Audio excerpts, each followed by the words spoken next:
June মাসটা June 2026 আমাদের ভারতীয়দের কাছে একটা অত্যন্ত গর্বের মাস এবং এটা অত্যন্ত একটা ঐতিহাসিক মাস। কেন এমনটা বলছি তার কারণ ভারত নিজের যে লেটেস্ট মিলিটারি ট্রায়ালস গুলো করেছে তা ভারতের ভবিষ্যৎকে এক অন্য মাত্রায় নিয়ে চলে গেছে।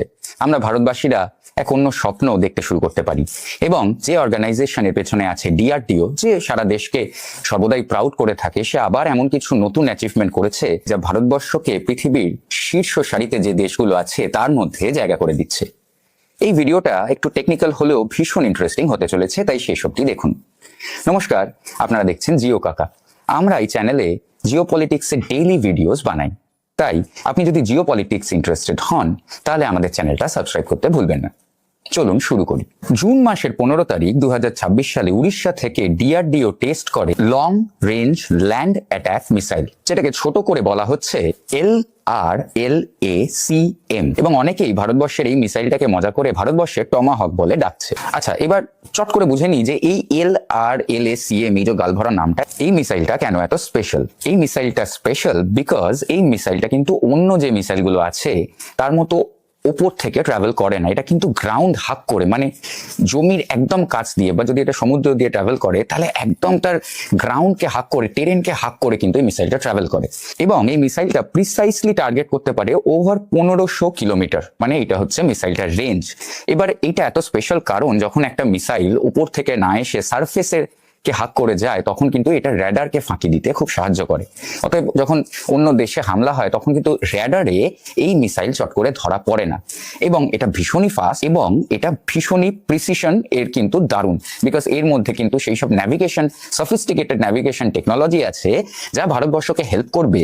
যে ধরুন আশেপাশের কোনো রিজিয়নে কোনো রকম অপারেশন ভারতবর্ষকে করতে হবে, সেখানে কিন্তু ভারতবর্ষের ফাইটার জেট পাঠানোরও দরকার নেই, মানে ম্যান্ড মিশন করার দরকার নেই, মানে আমাদের পাইলটদের জীবন রিস্কে ফেলার দরকার নেই। আমরা কিন্তু এইরকম একটা হাইলি সফিস্টিকেটেড মিসাইল দিয়ে সেই টার্গেটটাকে নিউট্রালাইজ করতে পারবো। তাই জন্য কিন্তু এই মিসাইলটা খুব ইম্পর্টেন্ট। এই যে LRLACM মিসাইলটা, এটা অত্যন্ত একটা লাইট ওয়েট মিসাইল। এর নিজের একটা লোকাল ইঞ্জিন আছে এবং সফিস্টিকেটেড ন্যাভিগেশন টেকনোলজিস আছে, যেটা আপনাদের আগে থেকেই বললাম, এবং এটাকে কিন্তু জল এবং স্থল থেকে ফায়ার করা যায়, মানে এটাকে কিন্তু নেভাল শিপ এবং ল্যান্ড দুই জায়গা থেকেই ফায়ার করা যায়। এবার পিছিয়ে আসি আরো কয়েকটা দিন। জুন মাসের 10 থেকে 12 তারিখ নাগাদ ভারত কিন্তু নিজের একটা ডিফেন্স সিস্টেমকে টেস্ট করে।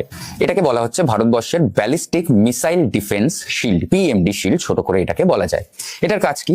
এটার কাজ অনেকটা আসি বিখ্যাত আয়রন ডোমের মতো, যেটা আমরা ইসরায়েলে দেখেছি, যে অপর দেশ থেকে যেসব মিসাইল আমাদের দেশে ছোড়া হবে, এবং শুধু মিসাইলই কেন, আজকালকার দিনে যে ড্রোন এবং এই যে আনহোলি একটা নেক্সাস যেটা টার্কি আর পাকিস্তানের মধ্যে আছে, যেখানে ড্রোন একটা খুব চিপ টেকনোলজি, যেটা এই ছোটখাটো দেশগুলো ইউজ করে, ভারতবর্ষের এগেনস্টে যদি ইউজ করতে চায় তাহলে কিন্তু এই ডিফেন্স শিল্ডটা একটা গোবর্ধন পাহাড়ের মতো আমাদেরকে একটা ছাতা প্রোভাইড করবে।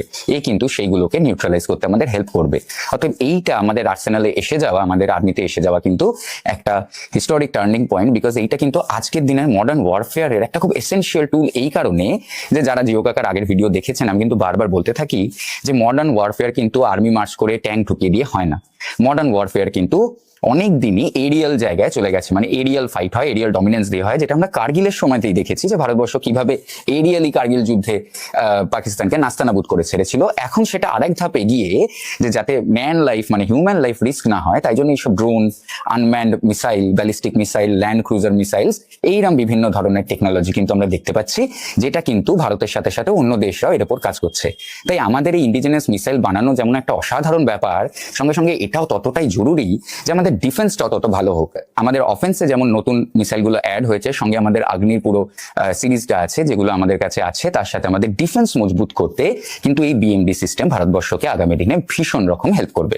আচ্ছা, এই BMD সিস্টেমটা কিন্তু দুটো লেয়ারে কাজ করে। যেটার প্রথম লেয়ারটাকে বলা হচ্ছে স্পেস লেয়ার, মানে যে লেয়ারটা হচ্ছে মহাকাশে, এটাকে AD2 ইন্টারসেপ্টর বলা হচ্ছে। মানে কি, যেসব মিসাইল যেগুলো লঞ্চ করার পর তারা স্পেস দিয়ে ট্রাভেল করে, এটা কিন্তু এই যে প্রথম যে লেয়ারটা, যে ইন্টারসেপ্টরটা, এটা কিন্তু সেইগুলোকে ধ্বংস করে দিতে পারবে। এবং পরেরটা যেটা হচ্ছে AD1, এটা হচ্ছে স্কাই লেভেল, যে সব মিসাইল আরেকটু নিচু দিয়ে ট্রাভেল করে, সেই সব মিসাইলকে কিন্তু এই লেয়ার 2, এই ডিভাইসটার, মানে এই যে টুলটা আছে, BMD যে টোটাল মেকানিজমটা আছে, এটা লেয়ার 2 কিন্তু সেটা কাজ করবে যাতে লোয়ার অল্টিটিউডের মিসাইলগুলোকে সে নিউট্রালাইজ করতে পারে। এবং এই টেস্টগুলো স্বাভাবিকভাবেই সারা পৃথিবীর কাছে প্রমাণ করে দিয়েছে যে ভারত ইন্টারকন্টিনেন্টাল ব্যালিস্টিক মিসাইল, যেগুলোকে ICBM বা হাইপারসনিক যেসব মিসাইল আছে তার এগেনস্টে কিন্তু ভারত নিজেকে এখন রক্ষা করতে পুরোপুরি সমর্থ। এবং এইটা কিন্তু ভারতকে পৃথিবীর সেই সব টপ দেশগুলোর মধ্যে একটা জায়গা করে দিয়েছে যাদের অত্যন্ত সফিস্টিকেটেড ডিফেন্স সিস্টেম এবং মিলিটারি আছে। তাই যারা জিও কাকার পুরোনো ভিডিও দেখেছেন, আমরা ভিডিও করেছি পাকিস্তানের ডিফেন্স বাজেট ইনক্রিজ নিয়ে, এবং তখনই আমি বলেছিলাম যে ওইটা নিয়ে আমাদের খুব একটা চিন্তা করার দরকার নেই। ভারতবর্ষ এমন একটা দেশ যে কিন্তু অলরাউন্ড টেকনোলজিক্যাল এভলিউশনে সারা জীবন বিশ্বাস করেছে। আমাদের এখানে আমাদের আর্মি, যেটা পাকিস্তান আর্মিকে যেখানে দেখা হয়েছে সেখানে হারিয়েছে, সেটা হওয়া সত্ত্বেও কিন্তু আমাদের এখানে DRDO-এর মতো একটা অর্গানাইজেশন আছে যারা কিন্তু রিসার্চ এবং সায়েন্সের দ্বারা ভারতবর্ষকে দিন দিন আরো মজবুত করছে, যেটাই কিন্তু পাকিস্তানে নেই। তাই তাদের ডিফেন্স বাজেট যতই বেশি হোক তাতে আমাদের ভয় পাওয়ার খুব একটা কারণ নেই। সেটা আবার একবার মনে পড়ে গেল এই কথাগুলো বলতে গিয়ে। আচ্ছা, এখানে ছোট করে ক্রুজ মিসাইল আর ব্যালিস্টিক মিসাইলের তফাৎটা ছোট করে আমি আপনাদের বুঝিয়ে দিই। প্রথমে যেটা বোঝার ব্যাপার হচ্ছে যে ক্রুজ মিসাইল লো অল্টিটিউড দিয়ে অপারেট করে, তারা কিন্তু লো অল্টিটিউডে চলে, এবং যেখানে ব্যালিস্টিক মিসাইল সে কিন্তু একদম ওই স্পেস ইন্টারকন্টিনেন্টাল যেগুলো ফায়ার হয় সে কিন্তু একদম ওপরে গিয়ে স্পেস দিয়ে ট্রাভেল করে কিন্তু নিজের টার্গেটে পৌঁছয়। তো এটা হচ্ছে প্রথম ডিফারেন্স। এবং যেটা আপনাকে সহজভাবে দ্বিতীয় ডিফারেন্সটা বলে দিচ্ছে যে ক্রুজ মিসাইল কিন্তু ডিটেক্ট করা একটু ডিফিকাল্ট, কারণ ওটা কিন্তু নিচ দিয়ে আসছে, এটা কিন্তু অনেক সময় র্যাডার ফাঁকি দিয়ে দেয়। whereas ব্যালিস্টিক মিসাইল যেহেতু ওপর থেকে আসছে ওটা কিন্তু ডিটেক্ট করা একটু ইজি। তো স্টেলথের ব্যাপার যখন আসছে, ক্রুজ মিসাইল কিন্তু তার কিন্তু স্টেলথ ক্যাপাসিটি অনেক বেশি একটা ব্যালিস্টিক ইন্টারকন্টিনেন্টাল মিসাইলের থেকে। কিন্তু স্পিডের ক্ষেত্রে যদি আমরা দেখি তাহলে কিন্তু ক্রুজ মিসাইল ব্যালিস্টিক মিসাইলের থেকে একটু স্লোয়ার। ব্যালিস্টিক মিসাইল কিন্তু ক্রুজ মিসাইলের থেকে অনেকটাই জোর গতিতে ট্রাভেল করে। Naval anti sheep missile range, এটাও কিন্তু ইন্ডিয়া কয়েকদিন আগে টেস্ট করে নিয়েছে, এবং এটা আমাদের নেভিকে একটা ক্যাপাবিলিটি দেবে যে যাতে এনিমিদের দূর থেকেই ডিস্ট্রয় করে ফেলা যায়। তাতে কিন্তু আমাদের যে হিউম্যান লাইফ, যে সোলজারদের হিউম্যান লাইফ, তার কিন্তু একটা প্রোটেকশন হবে, এবং অবশ্যই ভারতীয় নেভির কাছে এইটা কিন্তু ভারতীয় নেভিকে আরো মজবুত করবে এই প্রোগ্রামটা। এবং শেষ করার আগে বলি যে এই যে দুটো, যেটা আমাদের ডিফেন্স সিস্টেম এবং এই যে আমাদের যে নতুন মিসাইল সিস্টেম, এইটা আমাদের জন্য এত গেম চেঞ্জার কেন? তার সহজ কারণ হচ্ছে যে আমাদের যারা নেবার আছে তারা কিন্তু আর্থিকভাবে খুব একটা সচ্ছল দেশ নয়। তাই তারা এখনকার দিনে মডার্ন ওয়ারফেয়ারে এইসব চিপ ড্রোন, চিপ মিসাইল এগুলোর ওপর কিন্তু ডিপেন্ডেন্ট বেশি হবে। তাই জন্য আমাদের শিল্ডটা ভীষণ করে দরকার ছিল, যাতে আমাদের ওই যে বললাম একটা গোবর্ধন পর্বতের মতো থাকে, যার তলায় কিন্তু আমরা সেফলি চলাফেরা করতে পারি, আমাদের যেন এই প্রাণের কোনো ঝুঁকি না থাকে, ক্ষয়ক্ষতি না হয়। এবং ভারত যে নিজের মিসাইল ক্যাপাবিলিটিটা বাড়িয়েছে, যেটা আমাদের অগ্নি সিরিজ অলরেডি ছিল, যেটা ব্রহ্মোস আমাদের আছে মিসাইল, যেটা এখন সারা পৃথিবীতে খুব বিখ্যাত হচ্ছে, অনেকেই ভারতের থেকে অর্ডার দিয়ে কিনছি। ব্রহ্মোসের উপর একটা ভিডিও আমি আলাদা করে বানাবো কয়েকদিনের মধ্যেই। এই যে নতুন মিসাইল রেঞ্জটা আমরা পেয়েছি, এইটা কিন্তু আমাদের একটা দারুণ অ্যাডিশন। বিশেষ করে এটা কিন্তু ভারতবর্ষের প্রথম এমন মিসাইল সিস্টেম, যেটা প্রথমে বললাম, যেটা কিন্তু টেরেন হাক করে চলে, এবং 1500 কিলোমিটার অব্দি এর প্রিসিশন রেঞ্জ। তার মানে ভারতবর্ষকে কাল যদি কোনো দেশ যদি ভারতবর্ষকে প্রভোগ করে, কোনো দেশ যদি ভারতবর্ষকে বাধ্য করে, তাহলে কিন্তু এতদিন যেটা হতো যে ভারতবর্ষকে অ্যাটলিস্ট এয়ারক্রাফট ইউজ করতে হতো, এয়ারফোর্স ইউজ করতে হতো, সেটাও কিন্তু হবে না। ভারতবর্ষ এক রিমোটে একটা মিসাইল দিয়ে, একটা প্রিসিশন মিসাইল দিয়ে সেই টার্গেটটাকে কিন্তু নিউট্রালাইজ করতে পারবে। এবং সব থেকে যেটা গেম চেঞ্জিং, যেটা সবার লাস্টে বলবো বলে রেখে দিয়েছিলাম, যে পুরো জিনিসটা ইজ মেড ইন ইন্ডিয়া। এতদিন কি হতো যে আমাদের বাইরে থেকে ফরেন টেকনোলজি আনতে হতো, এবং তাতে পয়সা তো যেতই, কিন্তু আমরা নিজেদের একটা ডিপেন্ডেন্ট তৈরি করে ফেলতাম অন্য দেশের উপর। যেমন ইসরায়েল, ফ্রান্স, এইসব দেশ যারা হাইলি সফিস্টিকেটেড মিলিটারি ইকুইপমেন্ট বানায়, আমাদের কিন্তু এদের উপরে ডিপেন্ড করতে হতো। যেমন আমাদের কাছে রাশিয়ার এয়ার ডিফেন্স সিস্টেম ছিল এতদিন। তো ভারত যখন নিজের এয়ার ডিফেন্স সিস্টেম নিজে ইন্ডিজিনিয়াসলি তৈরি করছে, এবং এই যে মিসাইল, এগুলো কিন্তু ভারতে ব্যাচ প্রডিউস হবে, ভারতের জন্য ইউজ হবে, এবং ভারত একটা অ্যামিউনিশন মার্কেট তৈরি করতে পারবে, যেখানে ভারত অন্য দেশকে এগুলো বিক্রি করতে পারবে।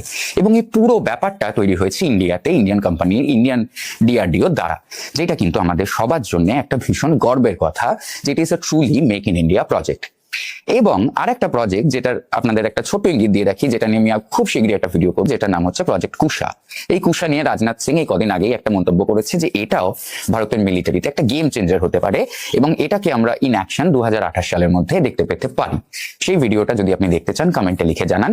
এবং আজকে ভারতবর্ষের এই ঐতিহাসিক মাইলস্টোন অ্যাচিভ করার যে আনন্দ, সেটা আপনি কেমন ভাবে উপভোগ করছেন সেটা আমায় কমেন্টে লিখে জানান। আপনার যদি আমার ভিডিও ভালো লাগে, তাহলে ভিডিওটা নিজের বন্ধু এবং ফ্যামিলির সাথে শেয়ার করতে ভুলবেন না। সঙ্গে থাকার জন্য ধন্যবাদ। দেখা হবে আগামীকাল জিওপলিটিক্সের নতুন কোনো গল্প নিয়ে। নমস্কার।